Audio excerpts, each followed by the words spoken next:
आज के इस धमाकेदार एक्सप्लेनर में हम एक ऐसे आईपीएल मैच की चर्चा करने वाले हैं जिसने क्रिकेट फैंस का दिमाग हिलाकर रख दिया। आईपीएल 2026 का वो मुकाबला, केकेआर वर्सेस एलएसजी। ये एक ऐसा मैच था जहां आंकड़े, उम्मीदें और नतीजे सब कुछ पूरी तरह से पलट गया। खेल कब और कैसे बदल जाए, इसका एक परफेक्ट एग्जाम्पल आज हम डिकोड करेंगे।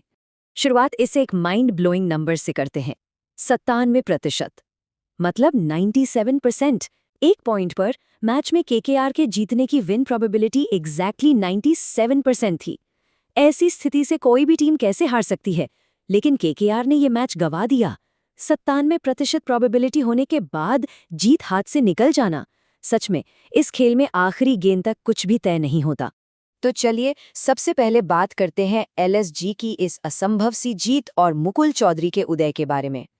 इस जीत को इम्पॉसिबल हाइस्ट क्यों कहा जा रहा है? क्योंकि एक वक्त पर लखनऊ को 30 गेंदों में 55 रन चाहिए थे। मैच लगभग खत्म लग रहा था, लेकिन तभी एक 21 साल का अनजान खिलाड़ी मैदान में आता है और पूरी स्क्रिप्ट पलट देता है। जस्टिन लैंगर की इस प्री सीजन कोट पर गौर करना जरूरी है। उन्होंने साफ कहा था कि वो मुकुल चौधरी को इंडिया का सबसे खतरनाक नंबर 6 और 7 का बैट्समैन बनाने वाले हैं। मतलब ये विस्फोटक प्रदर्शन कोई तुक्का नहीं था, बल्कि मैनेजमेंट की एक बहुत ही सोची समझी प्लानिंग थी। और मुकुल के आईपीएल से पहले के डोमेस्टिक आंकड़े इस बात को पूरी तरह से बैक करते हैं। अंडर 23 स्टेट ट्रॉफी में 617 रन्स, 103 की आश्चर्यजनक एवरेज, 142 का स्ट्राइक रेट और 34 छक्के। ये नंबर्स चीख चीख कर बता रहे हैं कि ये नया सितारा इस बड़े मंच पर धमाका करने के लिए पहले से ही तैयार बैठा था। लेकिन बात सिर्फ एक अच्छी पारी की नहीं है।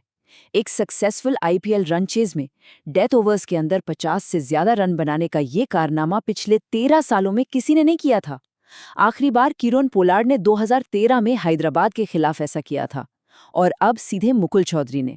इस एक मैच ने उन्हें एक लेजिटिमेट नए फिनिशर के रूप में मजबूती से एस्टैब्लिश कर दिया है। अब कहानी के एक ऐसे हिस्से पर चलते हैं जो सीधा किसी मीम जैसा लगता है। आवेश और मुकुल की अजीबोगरीब जोड़ी। 8वें विकेट के लिए हुई 54 रन की ये पार्टनरशिप सच में हिलेरियस थी।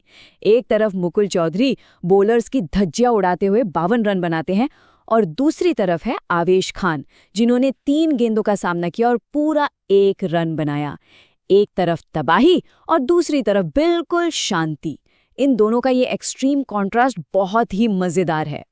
वैसे आवेश खान का बतौर फिनिशर रिकॉर्ड अपने आप में एक लेजेंड है। 2023 में आरसीबी के खिलाफ आखिरी गेंद पर बिना कोई रन बनाए जीत, 2024 में केकेआर के खिलाफ 0 बॉल खेले जीत, और अब 2026 में 3 गेंदों पर 1 रन बनाकर जीत। बिना कुछ किए 10 रन चेजेस को जीतने का ये आंकड़ा सच में बेमिसाल है। लेकिन जहां एलएसजी की जीत की कहानी है, वहीं केकेआर के ऐतिहासिक पतन और मैनेजमेंट की गलतियों का सच भी छिपा है।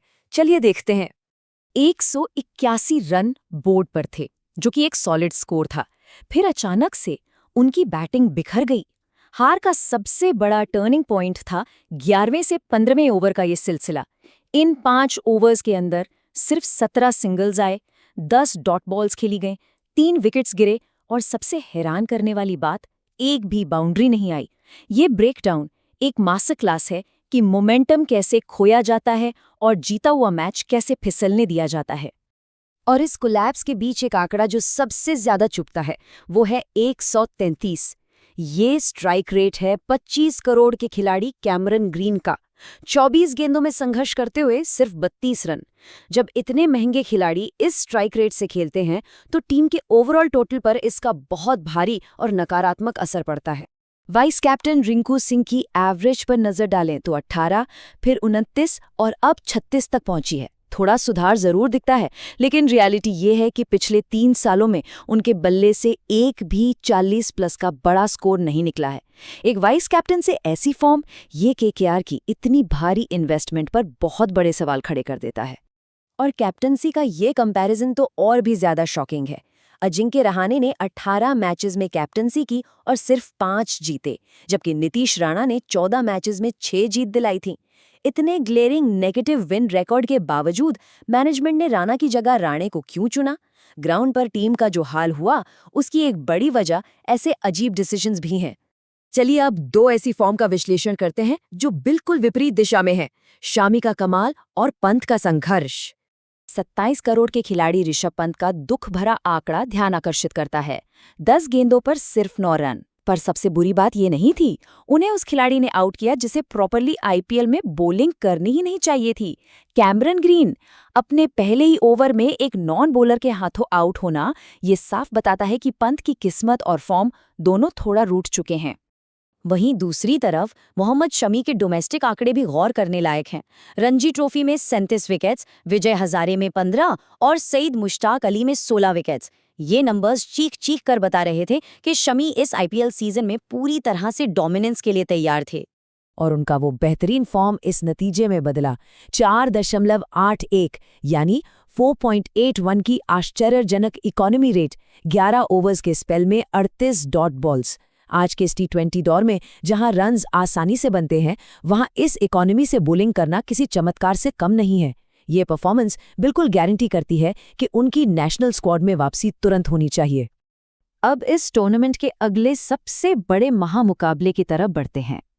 ये टक्कर होने वाली है दो अनबीटन टाइटंस के बीच, Rajasthan Royals versus Royal Challengers Bengaluru.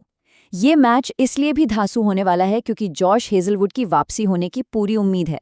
एक तरफ आरसीबी के इन फॉर्म बॉलर्स और दूसरी तरफ राजस्थान का एक्सप्लोसिव बैटिंग लाइनअप। पिच पर आग लगना तो तय है। पर इस अगले ब्लॉकबस्टर क्लैश से ठीक पहले एक सबसे बड़ा सवाल सबके दिमाग में गूंज रहा है। टूर्नामेंट के सबसे हॉटेस्ट बैट्समैन वैभव सूर्यवंशी को आखिर कौन रोकेगा? क्या आरसीबी की बेहतरीन बॉलिंग लाइनअप उन्हें रोक पाएगी? इस पर गौर करना दिलचस्प होगा। अगले मैच के स्टैट्स के साथ और चर्चा होगी। इस एक्सप्लेनर में बने रहने के लिए शुक्रिया।